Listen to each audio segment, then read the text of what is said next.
सो हम यहाँ पर ध्यान करेंगे प्रिय भाई बहनों।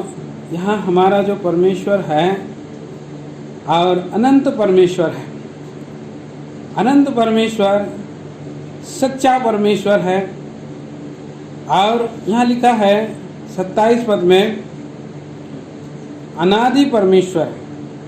अनादि परमेश्वर तेरा गृह धाम है, पहला विचार हम देखते हैं। और अनादि परमेश्वर हमारा प्रभु का अनादि परमेश्वर मतलब कब से है हम नहीं जानते, कोई नहीं जान सकता। अनादि काल से है। अनादि काल का परमेश्वर तेरा गृह धाम है बोलता है। आपका आप उसके निवास, वो आपका निवास स्थान बना है, वो मेरा निवास स्थान बना है। अनादि परमेश्वर निवास स्थान बना है मतलब अब सोच लीजिए कितना और बड़ी बात है, कितना महान अद्भुत परमेश्वर की ये बात है और कितना बड़ी ये आशा है और कितना महान प्रभु का कितना बड़ी आशा जो है इसके अंदर में छुपा हुआ है। भजन संहिता 90 अध्याय भी हम पढ़ते हैं तो वहाँ हम देखते हैं भजन संहिता 90 अध्याय और 2 वचन में 1 और 2 वचन, 1 और 2 वचन में हम पढ़ते हैं। कोई भी पढ़िए। हे प्रभु, हे प्रभु, तो पीढ़ी पीढ़ी तक हमारे लिए धाम बना है।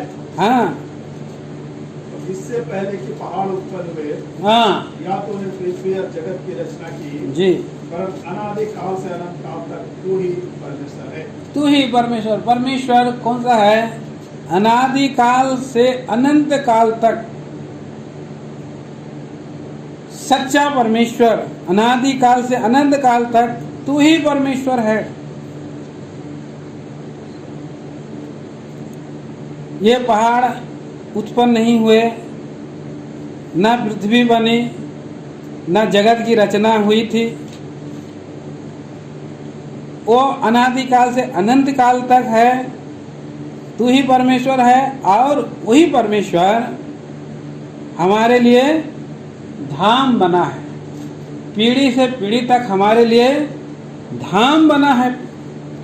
कैसा महान प्रगटीकरण इस पद में हम देखते हैं। कैसा महान प्रकाश, रिवलेशन इस पद में हम देखते हैं। हमको इस पद को पढ़कर कितना आशा मिलता है, कितना ढाढ़स मिलता है, कितना हमें साहस मिलता है, कितना सामर्थ्य मिलता है। इस पद को हम जब पढ़ लेते हैं, ये जब आपके लिए मेरे लिए लागू होता है तो सोचिए प्रिय भाई बहनों, यहाँ लिखा है कि अनादि परमेश्वर तेरा गृह धाम है और नीचे सनातन भुजाएं हैं। परमेश्वर जैसे हमको भुजा में उठाया हुआ है, भुजा में ऐसे टेका है। हम लोग, मैं जब छोटा था लोग कहते थे, सुनता था मैं कि जो पृथ्वी जो है नाग सांप के ऊपर में पृथ्वी कोई कहानी निकलता, कहानी हिंदू लोगों की कहानी है। नाग सांप ऐसा है, उसका फन में जो है शेष नाग का फन के ऊपर में खड़ा, इसलिए कभी ऐसे ऐसे हिलता है ना तो भूकंप होता है बोलकर बोलते हैं। भूकंप होता है, इधर उधर डगमगाता है। ऐसा लोगों का कहानी, ऐसा धारणा है। तो प्रिय भाई बहनों, यहाँ पर हम कहीं पर भी वो स्क्रिप्टेड नहीं है जो लोग कहते हैं। ये पूरी कल्पना है। शैतान एक भ्रम में लोगों को डाल रखा है। दुनिया के बहुत सा किताब आप पढ़ें, कहीं पढ़ें, पुराण पढ़ें, कुछ पढ़ें, आपको स्क्रिप्टेड नहीं है। इस बात को कोई और है ही नहीं, आधार ही नहीं है, कोई आधार ही नहीं है। यहाँ पर हमारा प्रभु का वचन में हम आधार में हम देखते हैं, आधार पाते हैं। सनातन भुजा, उसकी जो भुजा है, उसकी जो भुजा है, बाँ है, बाँ, ये सब भुजा माने बाँ बोलते हैं, ये सब बाँ है। वो ऐसे करके हम लोगों को और संभाला हुआ, ऐसे करके भुजा को भुजा से हम लोग को उठाए रहता है, प्रभु ऐसे करके उठाए रहता है। नीचे सनातन भुजा है, गृह धाम है। गृह, जब कोई घर बनाते हैं तो घर बनाने में आजकल हम लोग वही ये में चले जा रहे हैं। उसी क्रम में हम लोग अभी लोग पहले तो खाली दीवारें उठाते थे, कच्चा मिट्टी का उठाते थे, इधर बनाओ उधर बनाओ, किधर भी बनाओ, रहने के लिए चलेगा। लेकिन अभी प्रभु जो है कि इंजीनियर, पहले से इंजीनियर तैयार किया है। ये जो हेजकेल की किताब है, ये इंजीनियर माने घर बनाने वाला बात है। निर्गमन की किताब वो कैसे बनाना है, हेजकेल की किताब कैसे बनाना है, कितना छज्जा है, कितना पाया होना चाहिए, क्या होना चाहिए, वहाँ पर हम देखते हैं घर बनाने समय में पाया प्रभु ने दिया। यहाँ पर रहने के लिए, यहाँ निवास करने के लिए, घर बनाने के लिए पाया वहाँ पर प्रबंध है। तो हमारा प्रभु का निवास स्थान में जहाँ हम जाएंगे, स्वर्गीय सनातन और युगों युगों तक, पीढ़ी पीढ़ी तक जो हमारा प्रभु यीशु मसीह स्वयं घर है, वो हमारा गृह धाम है। हम वहाँ पर जाएंगे और सर्वदा के लिए, प्रियो लिखा है कि वो गृह धाम है, नीचे सनातन, उसका भुजा भी है, हमको ऐसे टेका हुआ है, उठाया हुआ है, दिखाई नहीं देता है, लेकिन वो हमको ये संभाला हुआ है। प्रभु ऐसे संभाल करके और सनातन भुजाओं के समान इससे हमारा प्रभु संभाल करके हमको जो है रखा है। कितना महान प्रभु है, कितना अद्भुत प्रभु है हमारा प्रभु, कितना दूर तक अगुवाई करता है। एक और वचन पढ़ेंगे, भजन 48 अध्याय 14 पद भी पढ़िए। भजन संहिता की किताब 48 अध्याय 14 वचन।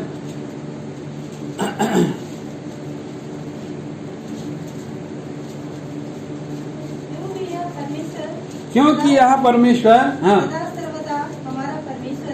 सदा सर्वदा का हमारा परमेश्वर है। हाँ, किरदा इस पृथ्वी पर हमारा परमेश्वर यीशु मसीह ने कहा है, देखो मैं मर गया था अब जी उठा। प्रभु यीशु मसीह ने कहा कि मैं जगत के अंत तक तुम्हारे संग रहूंगा। प्रभु यीशु मसीह ने कहा, मैं आज और कल और युगान युग जीवता हूं, मैं बदलता नहीं। वो सदा सर्वदा का परमेश्वर है। क्योंकि वो सदा सर्वदा का हमारा परमेश्वर है, इस पृथ्वी पर मृत्यु तक हमारी अगुवाई करने वाला है, मृत्यु तक अगुवाई करता है। प्रिय भाई बहनों, कितना महान सच्चा विश्वास योग्य परमेश्वर, मृत्यु तक अगुवाई करने वाला, और वो हमारा मृत्यु के बाद भी वो हमारा धाम है, वो हमारा धाम बना है, सर्वदा का वो धाम है। और ऐसा प्रेमी प्रभु हमारा प्रभु है और धाम बना है। इसीलिए हमें एक आशा मिला है, जीवित आशा मिला है। हमारा प्रभु अगुआ है, हमारा प्रभु चरवाहा है, हमको लिए चला जा रहा है। कैसा महान प्रभु जी हमको लिए चला जा रहा है। देखिए यहाँ पर हम पढ़ते हैं, और हमें ये प्रार्थना करना चाहिए दाऊद के समान। भजन संहिता 139 अध्याय और उसके 24 पद में, भजन संहिता साम 139 वर्ष 24। हाँ,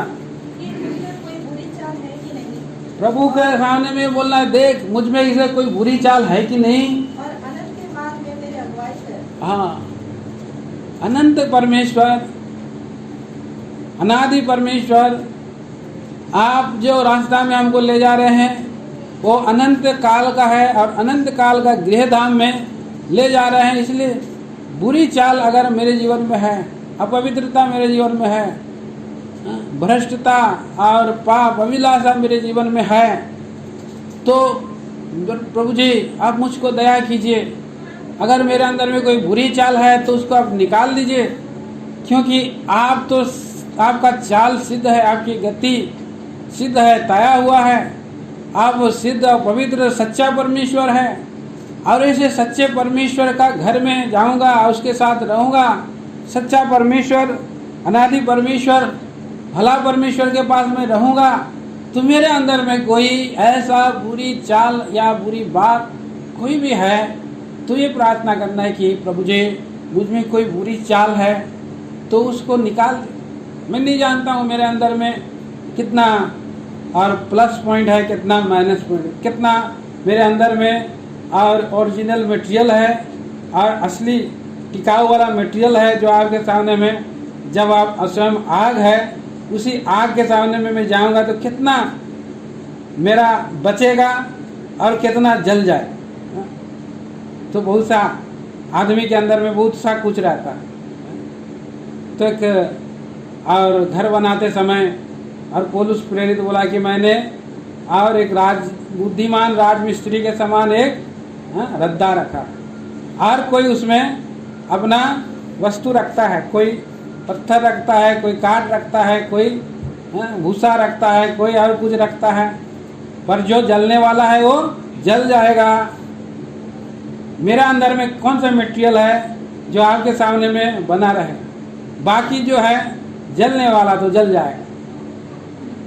प्रभु तो स्वयं आग है, आग उसको परखेगी, आग के समान प्रभु आने वाला है। इसलिए बुरी वस्तुएं नहीं रह सकती, बुरी वस्तुएं और जल जाने वाली, भ्रष्ट बातें निकल जाने वाली है। लेकिन जो असली है ये भाई बहनों, पवित्र आत्मा हमारे अंदर में प्रभु जी जो आत्मा दिया है वो असली है। देह तो नकली है, देह तो एक कपड़े के समान है कि नहीं। देह एक कपड़ा है, एक वस्त्र है। ये वस्त्र आकाश और पृथ्वी जलाए जाने के लिए, वस्त्र के समान आकाश और पृथ्वी जो है पुराना हो जाने वाला, पुराना हो जाएगा, टिकेगा नहीं। और ये न्याय के दिन में जलाए जाने के लिए रखा है। प्रभु ने इस शरीर भी और मिट जाने वाला है, मट्टी में जला जाने वाला है या आग में जल जाने वाला। सो मेरे अंदर में कोई भी वस्तुएं हैं जो बुरी वस्तुएं हैं वो प्यारे प्रभु जी उसको आप निकाल दीजिए और मुझे अनंत मार्ग में मेरा अगुवाई करिए बोल करके ये प्रार्थना प्रभु जी के सामने में कर रहा है। बड़ा ऊंचा और स्वर्गीय विचार है, अनंत काल का विचार है, क्योंकि हमारा प्रभु जी अनंत काल का है और सच्चा है, सर्वदा का है। और इसलिए उस स्वर्गीय सच्चा अगुवाई को प्रभु हमें देना चाहता है, क्योंकि वो सर्वदा का घर है। उसका जो और निवास स्थान है, गृहधाम है, सर्वदा का घर। दाऊद भी इसे कितना सुंदर उसने प्रार्थना किया। और भजन संहिता की किताब उसका 23 अध्याय का 6 पद में हम पढ़ते हैं, वहाँ पर क्या कहता है भजन संहिता 23 का 6 में, निश्चय भलाई और करुणा हाँ, जीवन भर मेरे साथ साथ बनी रहेगी और मैं यहोवा के धाम में सर्वदा वास करूंगा। उसके अंदर में एक आशा आ गया है तो इसी संसार में भी मेरा प्रभु मुझको भलाई दिखाएगा, इसी संसार में और करुणा मुझे मिलेगी। निश्चय करुणा और भलाई जीवन भर मेरे साथ साथ बनी रहेगी और मैं सर्वदा के लिए परमेश्वर के धाम में वास करूंगा। ये आशा मिला है। आज प्रिय भाई बहनों, हमारा प्रभु हमें ये आशा दिया। आज बहुत सारे लोग उस स्वाद को चखे नहीं है, करुणा को चखे नहीं है, प्रेम को चखे नहीं। इस संसार में कितने सारे लोग हैं, व्याकुल हैं और भटके हुए, खोए हुए हैं। करुणा उन्हें, उसी करुणा को उन्होंने पाया नहीं, चखा नहीं है, क्योंकि परमेश्वर उसको खींचा नहीं। परमेश्वर खींचता है।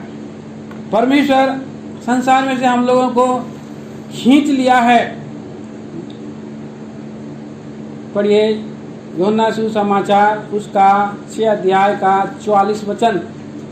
यूहन्ना सुसमाचार चैप्टर 6 वर्स 44।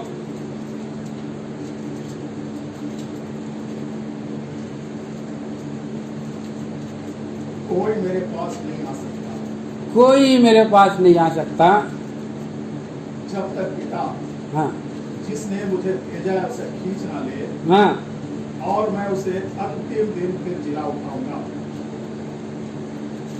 कोई मेरे पास आ नहीं सकता है और पिता परमेश्वर उसको खींचता है। एक प्रकार का आकर्षण है, खिंचाव है, ये खिंचाव है। कहीं कहीं ज्वार भाटा उठता है। कब ज्वार भाटा कब उठता है? चांदनी रात में, है ना। इनका कनेक्शन है, कनेक्शन है।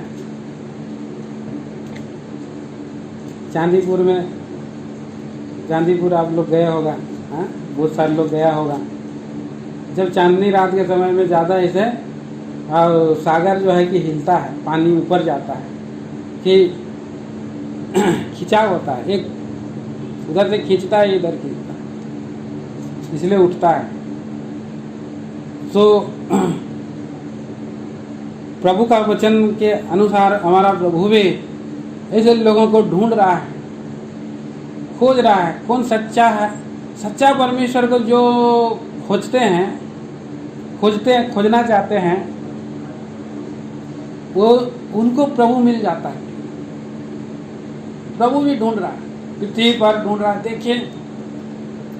देखें कि कोई सत्य का खोजी है कि नहीं। भजन के 14 अध्याय में भी हम पढ़ते हैं, भजन संहिता 14 अध्याय में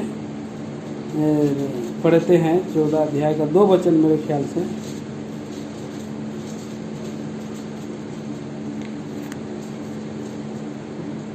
परमेश्वर ने स्वर्ग में से मनुष्यों पर दृष्टि की, हाँ, दृष्टि की है कि देखें कि कोई बुद्धिमान, कोई परमेश्वर का खोजी है या नहीं। हाँ,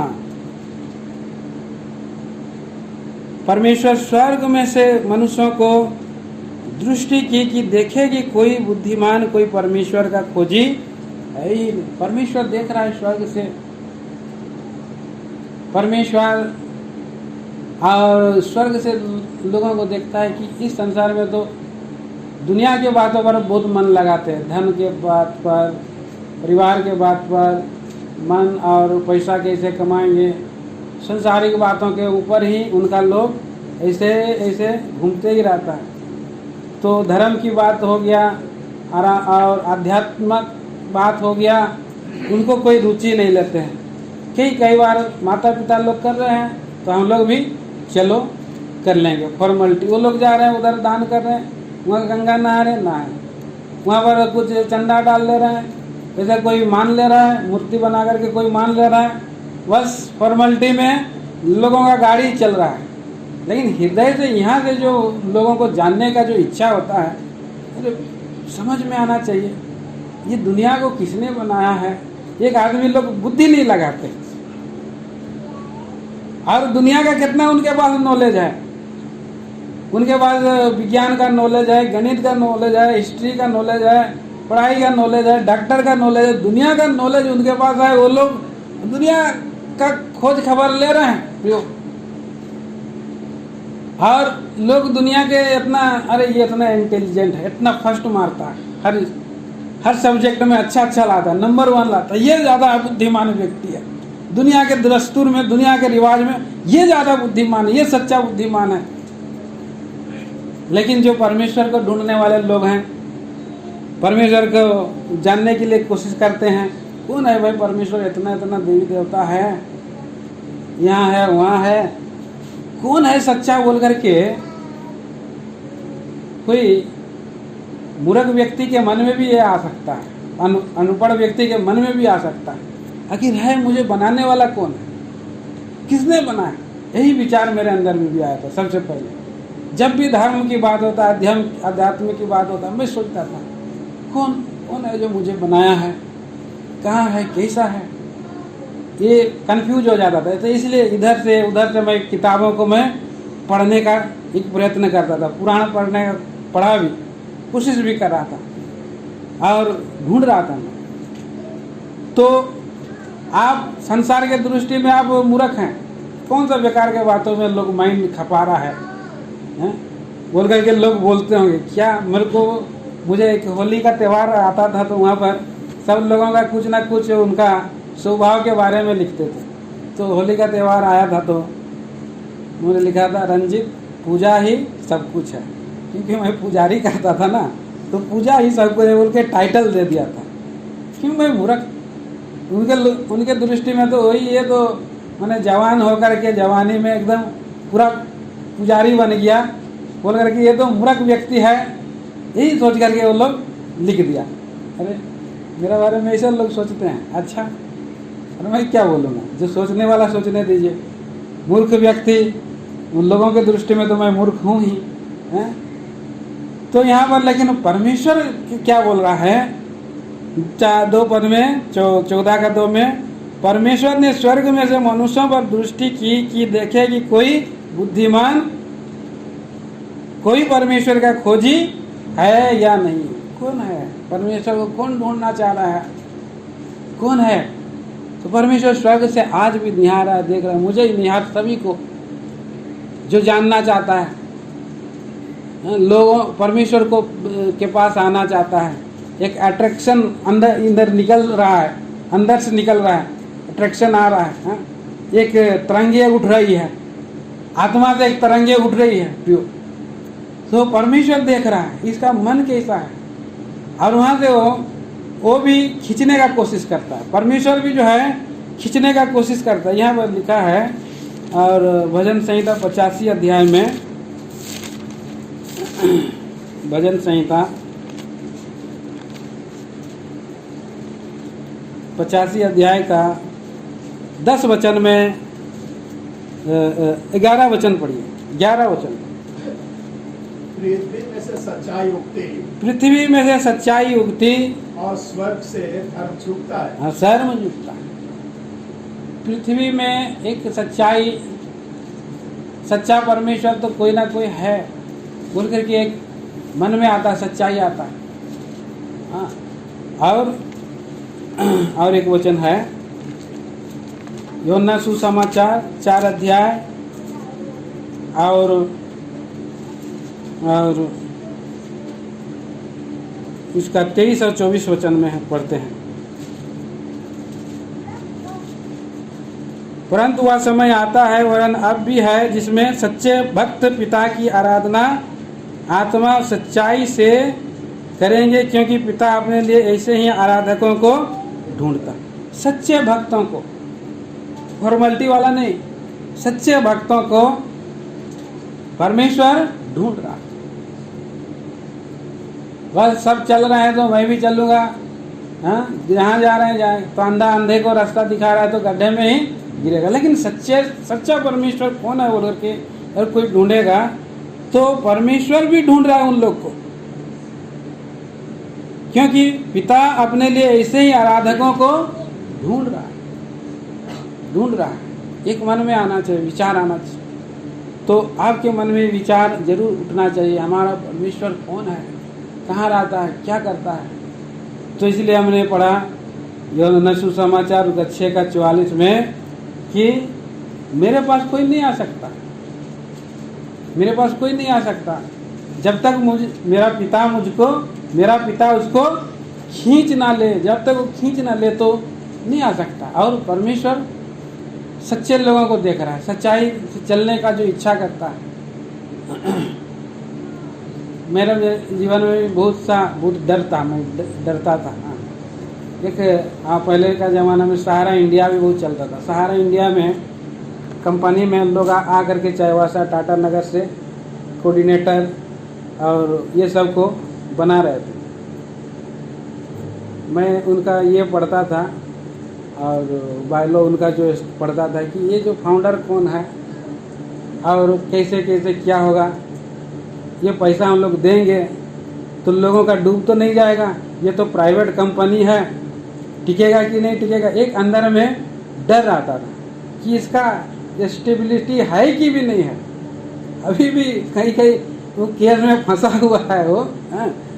तो ऐसे चीज़ सब जो है, और झूठ में या कुछ ऐसे फ्रॉड में या कुछ भी, उस सब कामों को इसके ऊपर में मैं भरोसा नहीं रखता था, आधारित नहीं होता था, डरता था, एक प्रकार का डरता था। एक प्रकार का कोई स्थिर और सच्चा रहे तो करने के लिए मजा आएगा, लेकिन ऐसे मजा नहीं आ रहा, मुझे नहीं करूँगा बोला मैं। और बोल आकर कर मुझको बोलते थे।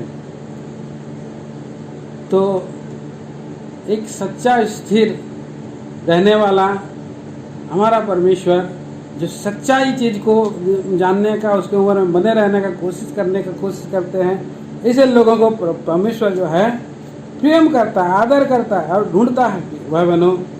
और हमारा प्रभु ऐसे ही हम लोगों को खींचा है, परमेश्वर ने हमको खींचा है। हम लोग कहाँ पर रहते थे? भजन व्यवस्था विवरण की किताब उसका 32 अध्याय में हम याकूब को परमेश्वर ने कहाँ पाया? 10 पद में लिखा है, उसने उसको जंगल में और सुनसान और गरजने वाले से मरी भूमि में पाया। मरुभूमि में पाया। दरिद्रता है, कमी घटी है, फिर भी उनके हृदय में एक प्रकार का परख और पहचान का वो लोग खोजी है, और परमेश्वर उनको खींचा। उनको पहले उनको कहाँ पर पाया? तो करुणाकारी हमारा परमेश्वर कैसा है? करुणा से हमको खींचता। ऐसे लोगों, सुनसान और गरजने वाले मरुभूमि में पड़े हुए लोगों को, और देखता है सच्चाई में चलने के लिए तैयार है, रेडी है, सच्चा परमेश्वर को जानने के लिए अभिलाषा ललक है। ऐसे लोगों पर हमारा प्रभु जी सुनसान और गरजने वाले लोगों, मरी भूमि में लोग हैं, ऐसे लोगों के पास आ जाता है प्रभु, और उनके पास भेंट करने आ जाता है, करुणा से आता है। हमारा प्रभु करुणाकारी परमेश्वर है। देखिए भजन 107 अध्याय का 1 से 3 वचन तक पढ़िए। भजन संहिता की किताब 107 अध्याय 1 वचन से 3 वचन। यहोवा का धन्यवाद करो, क्योंकि वो भला है, हाँ और उसकी करुणा सदा की है। हाँ यहोवा के छुड़ाए हुए ऐसा ही कहे, जिन्हें उसने शत्रु के हाथ से राम देकर छुड़ा लिया है, हाँ और उन्हें देश देश से, पूरब पश्चिम, उत्तर और दक्षिण से इकट्ठा किया है। हाँ। किस क्या कारण? परमेश्वर की करुणा के कारण। परमेश्वर की करुणा ने पूरब पश्चिम उत्तर दक्षिण से इकट्ठा किया। उसकी करुणा सच्चे परमेश्वर को ढूंढने के इच्छा में रखते हैं उन लोगों पर होती है, चाहे वो मरुभूमि में हो, और उनको प्रभु करुणा करता है। भजन संहिता 103 अध्याय का 8 वचन पढ़िए। भजन संहिता 103 का 8। यहोवा दयालु और अनुग्रहकारी, हाँ। विलम्ब से कोप करने वाला और अति करुणामय है। हाँ, अति करुणामय है। और उसका 10 वचन, उसने हमारे पापों के अनुसार हमसे व्यवहार नहीं किया, हाँ, और न हमारे अधर्म के कामों के अनुसार हमको बदला दिया है। और उसका 12 वचन, उदय जल अस्तर जल से जितनी दूर है, उसने हमारे अपराधों को हमसे उतनी ही दूर कर दिया है। हाँ। तो हम यहाँ पर देखते हैं 11 वचन में पढ़ते हैं कि आकाश पृथ्वी के ऊपर ऊंचा है, वैसा ही उसकी करुणा उसके डरवयों पर। ये परमेश्वर की करुणा, परमेश्वर के करुणा, लविंग काइंडनेस बोल सकते हैं, करुणा करने वाला परमेश्वर है। और भजन संहिता 145 का उसका 145 का 8 वचन में भी पढ़ते हैं, यहोवा अनुग्रहकारी और दयालु, विलम्ब से कोप करने वाला और अति करुणामय। और उसके 17 वचन भी पढ़ते हैं, यहोवा अपने सब गति में धर्मी और अपने सब कामों में करुणामय है। अपने सब कामों में करुणामय परमेश्वर है। और 18 में लिखा है, जितने यहोवा को पुकारते हैं, अर्थात जितने उसको सच्चाई से पुकारते हैं, उन सबों के वह निकट जाता है, नजदीक आ जाता है। सच्चाई से आप पुकारिए, सच्चे परमेश्वर का सच्चाई से पुकारिए, सच्चा परमेश्वर का करुणा आपको मिलेगी। वो करुणा है, करुणामय परमेश्वर है। नाश आप ना हो, प्रभु ये चाहता है कि कोई व्यक्ति नष्ट ना हो जाए। कितना अद्भुत हमारा प्रेमी प्रभु है, जो हम लोग दुख की तराई में है, ऐसे दुख की तराई में पड़े हुए हैं, सुनसान रेगिस्तान की जगह में पड़े हुए हैं। पिछले दिनों में हमारा और फैमिली प्रेयर पोर्शन है, देखिए हुसैन नबी के पुस्तक से हम देखते हैं, हुसैन नबी उसका और 2 अध्याय का 14 पद से हम पढ़ते हैं तो पाते हैं। 2 अध्याय 14 वचन कोई पढ़िए। इसलिए देखो, हाँ, मैं उसे मोहित करके जंगल में ले जाऊंगा और वहाँ उससे शांति की बातें कहूँगा। वहीं मैं उसको दाख की बारियां दूंगा और अकोर की तराई को आशा का द्वार कर दूंगा। हाँ, बस यहाँ पर लिखा है कि मोहित करके जंगल में ले जाऊंगा। बोला प्रभु खींचता है, प्रभु उनको प्रकट करता है, मोहित करता है, शांति की बातें कहता है, और उसको जो है दुख की तराई में वो लोग हैं, प्रभु यीशु मसीह उनके लिए आशा का द्वार बन जाता है। आशा का द्वार, हमारा प्रभु यीशु मसीह आशा का द्वार है। और उसका हम आगे भी पढ़ते जाइए,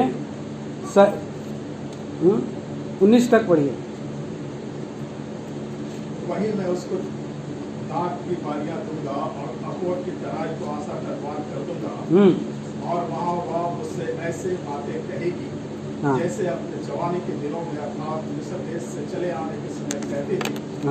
यहोवा की यह वाणी है कि उस समय तू मुझे इसी कहेगी और फिर पाली ना कहेगी, क्योंकि भविष्य में मैं उसे बाल देवताओं के नाम ना लेने दूंगा और ना उसके नाम फिर स्मरण में रहेंगे।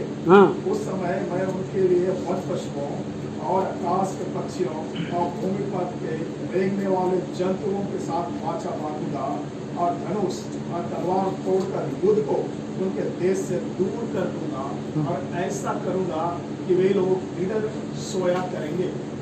मैं सदा के लिए तुझे अपने स्त्री करने की प्रतिज्ञा करूंगा, और यह प्रतिज्ञा धर्म और न्याय और करुणा और दया के साथ करूंगा। करुणा दया के साथ 20 वचन भी पढ़िए। यह सच्चाई के साथ की जाएगी, सच्चाई के साथ की जाएगी, और तू यहोवा को जान लेगी, यहोवा परमेश्वर को जान। हम लोग प्रिय भाई बहनों, सुनसान में रहने वाले और दुख की तराई, अकोर की तराई को दुख की तराई में रहने वाले के लिए कोई आशा नहीं है, लेकिन प्रभु यीशु मसीह इस पृथ्वी पर और परमेश्वर के खींचने के द्वारा आशा अर्थात महिमा की आशा, और प्रभु यीशु मसीह है उसके पास हम पहुंचते हैं। और उसके पास जब हम पहुंचते हैं तो हमारा जीवन में परिवर्तन दिखाई देता है। यहाँ पर 16 पद में लिखा है कि वो मुझे जान लेगी। वो यह वाणी है कि उस समय तो मुझे इसी कहेगी, इसी, और बाली ना कहेगी। पहले लोग इस्राएल देश में बाल देवता है उसको ज़्यादा इम्पोर्टेंट मानते हैं। हर एक देश में अलग अलग देवता है। बाल देवता के पीछे में सब लोग चले हैं। आप भी किसी देवता के पीछे में जाते होंगे, आपका फेवरेट कोई होगा, आपका फेवरेट, मेरा फेवरेट, सबका एक फेवरेट रहता है, उसके पीछे में वो लोग जाते रहते हैं। लेकिन हमारा परमेश्वर अभी प्रकट हो जाने से वो हमारा इसी बन गया। इसी मतलब ईश्वर, यीशु मतलब ईश्वर, महान परमेश्वर। हम अभी खाली प्रभु यीशु मसीह का नाम ही लेते हैं, अभी दूसरा का नाम हमारे मुंह में नहीं आता, लाना भी हम लोग नहीं चाहते। क्यों लाएंगे, है ना। तो और फिर उसको और ना उसके नाम फिर स्मरण में रहेंगे, उसका नाम भी भुला दिया प्रभु। और उनको प्रभु क्या कर रहा है, 19 पद में लिखा है कि मैं सदा के लिए तुम्हें अपनी स्त्री करने की प्रतिज्ञा करूंगा, और यह प्रतिज्ञा धर्म और न्याय और करुणा और सच्चाई के साथ करूंगा। और यह सच्चाई के साथ की जाएगी, न्याय करुणा दया के साथ करूंगा, सच्चाई के साथ की जाएगी। वो परमेश्वर को जान लेंगे। कितना हमारा प्रभु का यहाँ पर ऐसे लोगों को स्वर्गीय प्रेम, पवित्र स्वर्गीय प्रेम जो है उसने हमको और खींचा है, उसी प्रेम से उसने हमें बुलाया है। वो हमारा अनादि परमेश्वर है, अनंत काल का सच्चा परमेश्वर है। वो हम जान गए, वो हमको परमेश्वर ने ऐसे खींचा है। दूसरा हम देखते हैं, और हम लोग कहाँ पर हैं? अंधकार की तराई में है। एक और वचन पढ़िए, लूका सुसमाचार उसका पहला अध्याय 78 और 79, 78 और 79। यह हमारे परमेश्वर की उसकी बड़ी करुणा से होगा, जिसके कारण ऊपर से हम पर नूर का प्रकाश उदय होगा, हाँ। कि अंधकार और मृत्यु की छाया में बैठने वालों को ज्योति दे, हाँ। और हमारे पाँवों को कुशल के मार्ग में सीधे चलाए। कुशल के मार्ग में सीधे चलाने वाला परमेश्वर है। हम लोग को प्रभु परमेश्वर, और यहाँ पर हम देखते हैं अंधकार में हम लोग पड़े थे, तो प्रभु यीशु मसीह हमारा शुद्ध स्वर्गीय ज्योति बन करके आ रहा है। प्रभु यीशु मसीह प्रकाश बन करके आ रहा है। अंधकार इस संसार के ईश्वर ने मन की आंखों और बुद्धि को अंधी कर दिया है। दूसरा कुरिन्थी 4:4 में पढ़ते हैं, इस संसार के ईश्वर ने सबकी बुद्धि को अंधेरी कर लिया है कि उस पर ज्योति प्रकाशमान ना हो। आज जबकि ज्योति आ चुका है, प्रभु यीशु मसीह आज से 2000 साल पहले आ चुका है, फिर भी आज इस संसार में लोग अंधेरा में हैं। उनके लिए अंधकार ही अंधकार है। भले वो और बाहर का सूरज, चांद और तारों और जितना भी सारा लाइट बना ले, लेकिन अभी भी अंदर में अंधेरा है, अंधकार है। और ये अंधकार बड़ा है, और ये अंधकार बढ़ते चला जाएगा, और एक दिन घोर अंधकार में वो लोग चले जाएंगे, जहाँ पर सब कुछ अंधकार ही अंधकार है। परंतु प्रभु का वचन हमारे ऊपर में प्रकाश हुआ, प्रभु हमारे ऊपर में प्रगटीकरण हुआ। लिखा है कि अंधकार और मृत्यु की छाया में बैठने वाले को ज्योति दे, और हमारे पाँव को कुशल के मार्ग पर सीधे चला। हम लोग कहाँ पर थे? दुख की तराई में थे, मृत्यु की छाया में थे, मृत्यु की तराई पर थे। दाऊद भी कहता है, मैं अगर इस पृथ्वी पर मेरा प्रभु चरवाहा बना है, एक समय आएगा और उस टनल में जाना जरूरी है, सब लोग को जाना पड़ेगा। तो क्या बोलता है वो? भजन संहिता 23:4, भजन संहिता 23:4।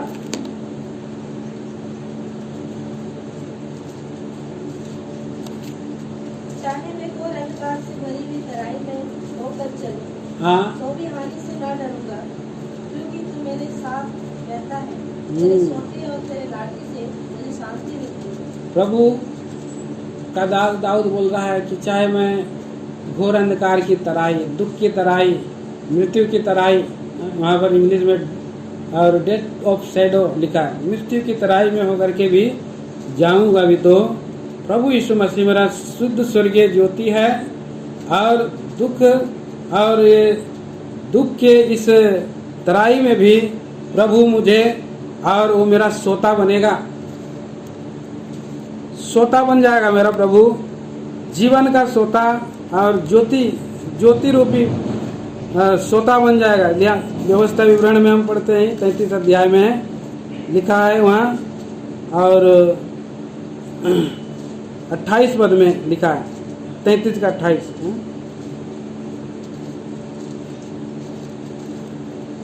और इस्राएल लेकर बसा रहता है, अन्न और नए दांत मधु के देश में याकूब का सोता अकेला ही रहता है। हाँ, और उसके ऊपर के आकाश से ओस पड़ा करती है। याकूब का सोता, प्रभु वहाँ पर याकूब का सोता बन करके सदा सर्वदा है। भजन संहिता और उसके 36 अध्याय में भी हम पढ़ते हैं, जीवन का सोता तेरे ही पास है। 9 में लिखा, क्योंकि जीवन का सोता तेरे ही पास है, तेरे प्रकाश के द्वारा हम प्रकाश पाएंगे। मृत्यु के बाद में अंदर में प्रकाश,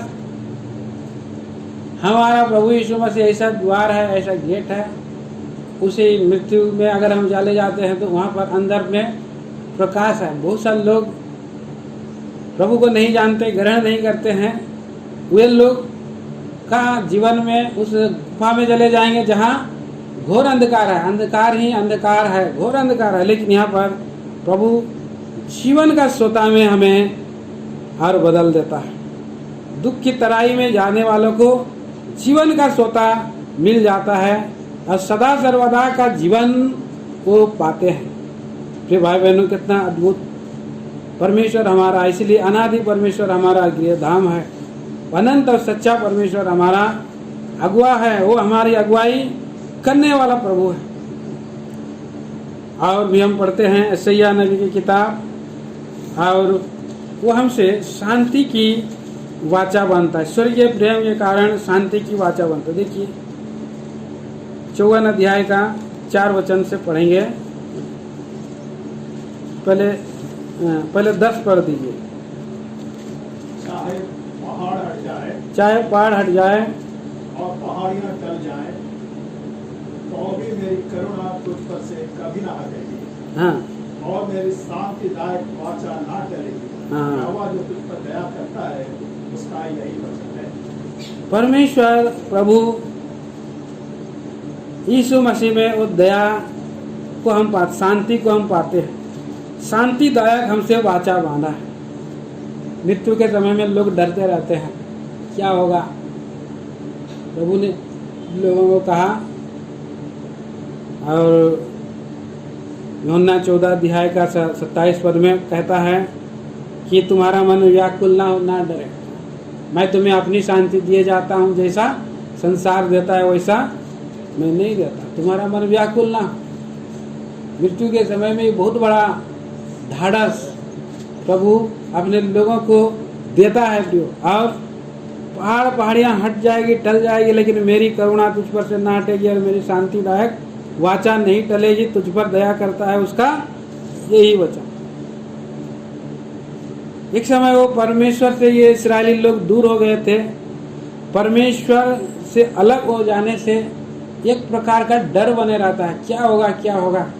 लेकिन प्रभु करुणा करके उनसे भेंट करता है, मुलाकात करता है। 4 वचन पढ़िए उसी का। मत डर क्योंकि तेरी आशा फिर नहीं टूटेगी। हाँ। मत घबरा क्योंकि तू फिर लज्जित ना होगी। हाँ। और तुझ पर स्याही ना छाएगी। जी। क्योंकि तू अपनी जवानी की लज्जा भूल जाएगी। हाँ। और अपने विधवापन के नाम लड़ाई को फिर स्मरण ना करेगी। आगे पढ़िए। और भी, क्योंकि तेरा कर्ता तेरा पति है, उसका नाम सेनाओं का यहोवा है, और इस्राएल का पवित्र तेरा छुड़ाने वाला है, वह सारी पृथ्वी का भी परमेश्वर कहलाएगा। हाँ। तो प्रिय भाई बहनों, यहाँ पर प्रभु का और ऐसा प्रेम जो है देखते हैं, वो प्रभु का और एक पिघलता हुआ प्रेम, उसका जो पिघला हुआ पवित्र प्रेम है। दुख देने के बाद प्रभु का हृदय जो है पिघल जाता है। एक समय उसको प्रभु अगर छोड़ भी देता है तो तुरंत उसका हृदय व्याकुल होता है, पिघल जाता है। बोलता है कि मैंने तुझे छोड़ दिया था थोड़े समय के लिए, क्षण भर के लिए। यहाँ 7 पद में बोला, क्षण भर ही के लिए मैंने तुझे छोड़ दिया था, परंतु अब बड़ी दया के कारण मैं फिर तुझे रख लूँगा। क्रोध के आवेग में मैं आकर मैंने पल भर के लिए तुझसे मुँह छिपाया था, पर अब अनंत करुणा के से मैं तुझ पर दया करूँगा। तेरे छुड़ाने वाले यहोवा का यही वचन है। और उसने नूह के समय का प्रतिज्ञा को किया। 9 पद में लिखा है, यह मेरी दृष्टि में नूह के समय के जल प्रलय के समान है, क्योंकि जैसे मैंने शपथ खाई थी कि नूह के समय के जल प्रलय से पृथ्वी फिर न डूबेगी, वैसे ही मैं यह भी शपथ खाई कि फिर कभी तुझ पर क्रोध ना करूँगा और ना तुझको धमकी दूंगा। धमकी भी नहीं दूंगा बोला प्रभु। नूह के समय में क्या हुआ था? पाप में पूरा संसार भ्रष्ट हो गया था। आकाश पृथ्वी और पृथ्वी के नीचे जितने सारे जीव जंतु मनुष्य सबों ने अपना अपना चाल बिगाड़ लिया था। परमेश्वर का क्रोध आया, प्रलय के समान आया हृदय में, और बहुत बड़ा एकदम क्रोध आ गया, प्रलय आ गया, इसीलिए सारा संसार को धारा के समान उसमें डुबा दिया। लेकिन अनुग्रह करके नूह और 8 प्राणी, नूह समेत 8 प्राणी बच गए। परमेश्वर फिर उसका पिघला हुआ प्रेम हम देखते हैं। परमेश्वर का हृदय पिघल गया है, शोकित हो गया है, और उसके बाद उसने बोला कि मैं तुझको कभी अभी धमकी नहीं दूंगा, मैं ना तुझको क्रोध करूंगा और ना मैं तुझको धमकी दूंगा। इतना अद्भुत प्रेम है सनातन परमेश्वर का हमारा प्रेम। ऐसा अद्भुत प्रेम करुणा यहाँ पर हम देखते हैं। होशे में भी इसी बात को हम देखते हैं। होशे की किताब उसका और 11 अध्याय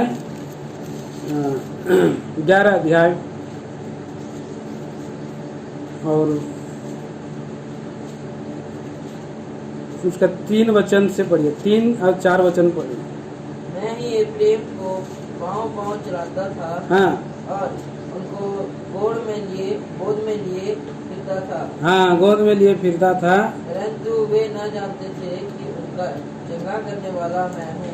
हाँ, मैं उनको मनुष्य जानकर प्रेम की डोरी से खींचता था, हाँ, और जैसा कोई बैल के गले की जोत खोलकर उसके सामने आहार रख दे, वैसा ही मैंने उनसे किया। बस यहाँ पर हम देखते हैं अभी 8 वचन पढ़ेंगे, 8 वचन। हे प्रेम मैं तुझे कैसे छोड़ दूं? हाँ, आज मैं तुझे कैसे छोड़ दूं बोल रहा है। हे इस्राएल, मैं कैसे तुझे शत्रु के वश में कर दूं। हाँ, मैं कैसे तुझे अदमा के समान छोड़ दूं और सबोइम के समान कर दूं। मेरा हृदय तो उलट पुलट हो गया है, मेरा मन स्नेह से मेरा मन पिघल गया। प्रभु नहीं छोड़ता। परमेश्वर ऐसा प्रेम से प्रेम किया है इस्राएली लोगों को, इसलिए कि हमारा परमेश्वर सदा सर्वदा का परमेश्वर है, अनादि परमेश्वर हमारा परमेश्वर है, और ऐसे ही हमको और अगुवाई करता है, ले करके जाता है। इस विचार हम देखते हैं। फिर भाई बहनों, फिर आगे हम देखेंगे और परमेश्वर कैसा प्रभु हमको यात्रा में अगुवाई करता है। व्यवस्था विवरण 1 अध्याय का 31 वचन भी पढ़िए। व्यवस्था विवरण 1 अध्याय का 31 वचन।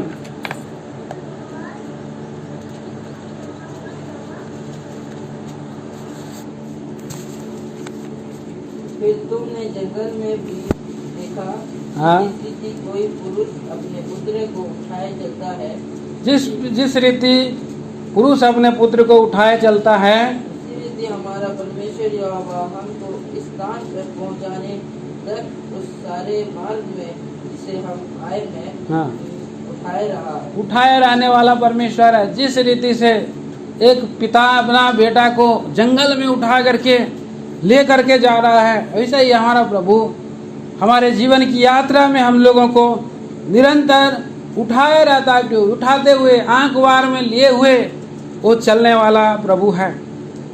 उसका हम गोद में रहते हैं और उसके गोद में, प्रभु के गोद में हमें तसल्ली और शांति और ढाढ़स मिलता है।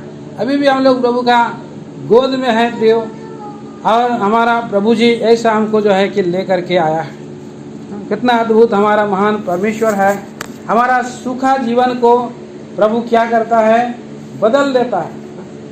हम पढ़ते हैं यहाँ पर यशायाह 35 अध्याय का 1 पद में हम पढ़ते हैं, जंगल और निर्जल देश प्रफुल्लित होंगे, मरुभूमि केसर के समान फूलेगी फलेगी। याकूब को परमेश्वर ने कहाँ पाया? सुनसान और गरजने वाले मरुभूमि में पाया। आपको और मुझको कैसे पाया?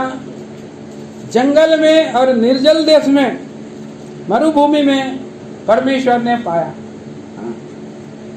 वहाँ हम भजन 107 का 4-5 में हम पढ़ते हैं कि लोग अतृप्त व्याकुल जीवन बिता रहे हैं। पढ़िए कोई भी भजन 107 का। वे जंगल में मरुभूमि के मार्ग पर भटकते फिरे और कोई बसा हुआ नगर ना पाया। भूख और प्यास के मारे वे विकल हो गए। तब उन्होंने संकट में यहोवा की दुहाई दी और उसने उनको सकेत से छुड़ाया। बस यहाँ पर हम देखते हैं भटकते फिरे और व्याकुल हो गए, और ऐसे सूखा जगह में जहाँ पर कोई तृप्ति नहीं, कोई शांति नहीं, हम लोग रह रहे हैं। एक उदाहरण स्वरूप में और प्रभु हमारे लिए रखा है, यूहन्ना सुसमाचार 4 अध्याय को रखा है। यूहन्ना सुसमाचार 4 अध्याय में जब हम जाते हैं, 4 अध्याय का 4 वचन और 5 वचन में हम देखते हैं कि प्रभु कहाँ पर आया है, एक समरिया में और सुखार नाम के गांव में आया है। पढ़िए इसको। हाँ। और उसको सामरिया से होकर जाना अवश्य था, इसलिए वो सुखार गाँव सामरिया के एक नगर तक आया, हाँ। जो उस भूमि के पास है जिसे याकूब ने अपने पुत्र यूसुफ को दिया था। वहाँ सुखार बोल के लिखा है कितना? हाँ? 5 पद में। हाँ? सुखार नाम का जगह में लेकर सूखा जीवन, मतलब अंदर बाहर से कोई हरा भरा रहता भी है, लेकिन अंदर हृदय सूखा हुआ है।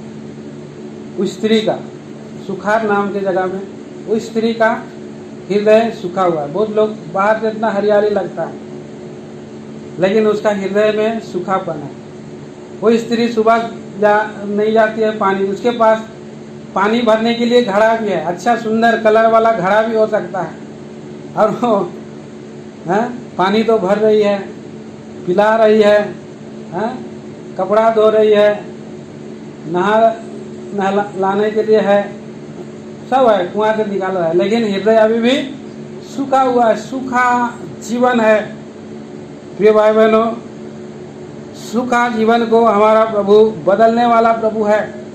यहाँ पर इसलिए यशायाह 55 अध्याय में हम पाते हैं 6 और 7 में, तब लंगड़ा हरिण किसी चुकड़ियाँ भरेगा और गूंगे अपनी जीभ से जय जयकार करेंगे, क्योंकि जंगल में जल के सोते फूट निकलेंगी और मरुभूमि में नदियाँ बहने लगेगी। और 7 पद में लिखा है कि मृग तृष्णा ताल बन जाएगी। मृग तृष्णा माने क्या है? मृग माने एक हरिण रहता है, हरिण जो है मृग बोलते हैं, हरिण को मृग बोलते हैं, और जंगल में इधर उधर भागती है। मृग तृष्णा, देखती है कि पानी यहाँ मिलेगा, नहीं मिलता है। आप धूप में अभी जाइए, रोड में ऐसे ऐसे थोड़ा थोड़ा उठते रहता है, लगता है कि वहाँ पर आगे में पानी है जैसे लगता है, सामने जैसे पहुँचेगा पूरा सूखा है।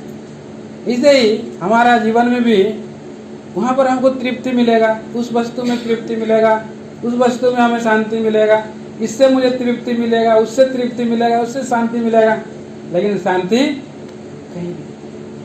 एक के पीछे एक, और वो स्त्री गई है और मृग तृष्णा का सा जीवन उसका है।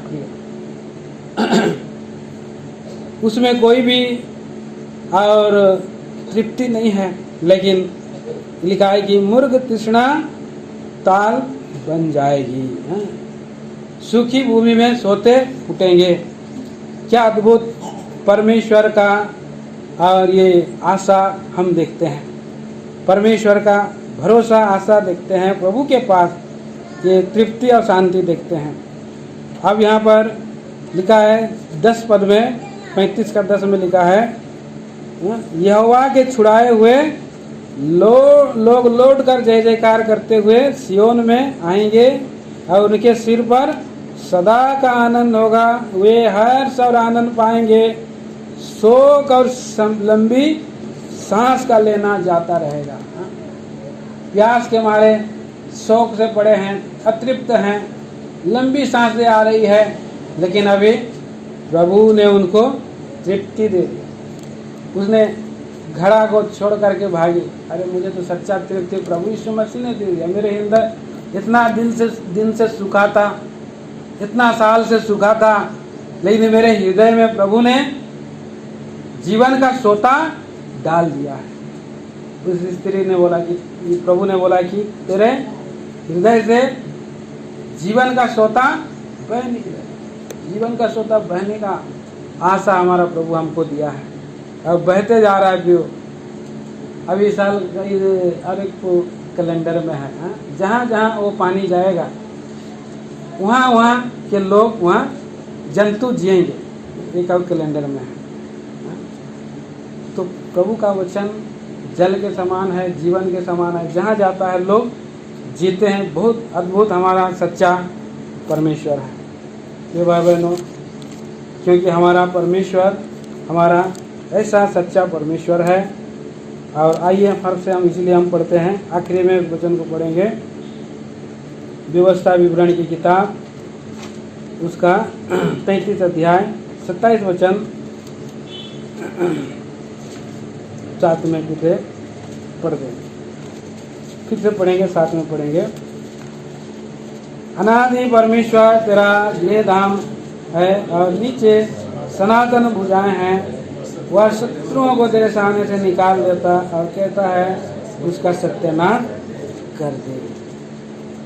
और उसका 28 भी, और इस्राएल निडर बसा रहता है, अन्य और नए दागमंदों के देश में याकूब सोता अकेला ही रहता है और उसके ऊपर आकाश से और इस रीति से हमारा प्रभु हमारा आश्रय स्थान है, वो हमारा और उद्धार की भुजा है। ऐसा हमारा प्रभु है। और एक वचन आखिरी में यशायाह की किताब और 51 अध्याय का 9 से 11 पद तक हम पढ़ते हैं। यशायाह नबी की किताब उसका 51 अध्याय 9 से 11, कोई पढ़िए।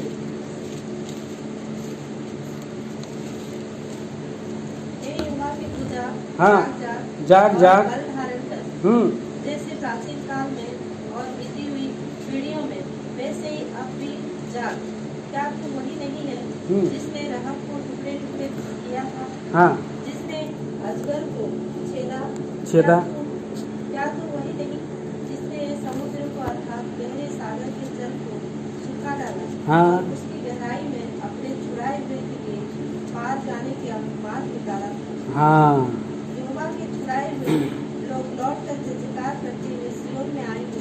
हाँ। और उनके सिरों पर अनंत आनंद गूंजता रहेगा। वे हर साल आनंद प्राप्त करेंगे और शोक और स्थितियों का अंत हो जाएगा। हाँ, तो यहाँ हम देखते हैं हमारा प्रभु सनातन भुजा है और वही भुजा के विषय में यहाँ पर कहा जा रहा है, हे यहोवा के भुजा जाग जाग बोल रहा है, जाग जाग। प्रभु यीशु मसीह है वो भुजा, सनातन भुजा। वो हमें अपने बहुबल से, अपने सामर्थ्य से कैलवरी के क्रूस पर बलिदान होकर के, प्रिय भाई बहनों, हमारे लिए एक उद्धार के लिए को खड़ा किया। वो हमें संभाला रहता है। वो हमारा और सनातन का अनादिकाल का परमेश्वर है और वो हमारा, प्रिय भाई बहनों, वो हमारा शरण स्थान, आश्रय स्थान है, हमारा गृह धाम है। और इस तरह से उसने और भूतकाल में अद्भुत काम किया इस्राएली लोगों के जीवन में, और प्रियो उनको छुड़ाया है, उनको अगुवाई किया है, परमेश्वर के निवास स्थान की ओर लिए चला जा रहा है। ऐसा अद्भुत परमेश्वर हमारा परमेश्वर है। तो कई बार हम लोग भटक जाते हैं, दाएं बाएं चले जाते हैं, तो प्रभु हमें और प्रभु के सामने में आना है और हमें अगुवाई लेना है। प्रभु आप तो हमारा आश्रय स्थान है, हमारा भुजा है, आप हमारा अनंत परमेश्वर है, सदा काल का आप ईश्वर है, आप मृत्यु तक अगुवाई करने वाला प्रभु है। तो मुझे जहाँ तो परख, मैं तो नहीं परख सकता हूँ बोलना। देखिए भजन 139 का और उसके अभी हमने पढ़ा 24 पद को फिर से पढ़ेंगे। भजन संहिता 139 का और उसका 23 और 24 पढ़ते हैं। साथ में पढ़ेंगे हम लोग। भजन संहिता 139 का 23 और 24। हे परमेश्वर, मुझे जांच कर जान ले, मुझे परख कर मेरी चिंताओं को जान ले और देख कि मुझ में कोई बुरी चाल है कि नहीं, और अनंत के मार्ग में मेरी अगुवाई कर। अनंत के मार्ग में मेरी अगुवाई कर। तू मुझे जानता है प्रभु, आप मेरा उठना बैठना जानता है। हे यहोवा, तू मुझे जांच कर जान लिया है, बोलता है। तूने मेरा उठना बैठना जानता है, मेरे विचारों को दूर ही से समझ लेता है। मेरे चलने और लेटने की तू भली भांति छानबीन करता है और मेरे पूरे चाल चलन का भेद जानता है। कोई मेरे मुंह में ऐसे बात नहीं कि तुझसे पूरी तू नहीं जानता है। आपके अंदर में आप जो सोच रहे हैं उस सोच को भी पहले से वो जानता है। और कई बार आप वही सोचते हैं जो परमेश्वर चाहता है। तो ऐसा हमारा प्रभु है और इसी रीति से हम सोचते भी हैं। हम देखते हैं हमारा प्रभु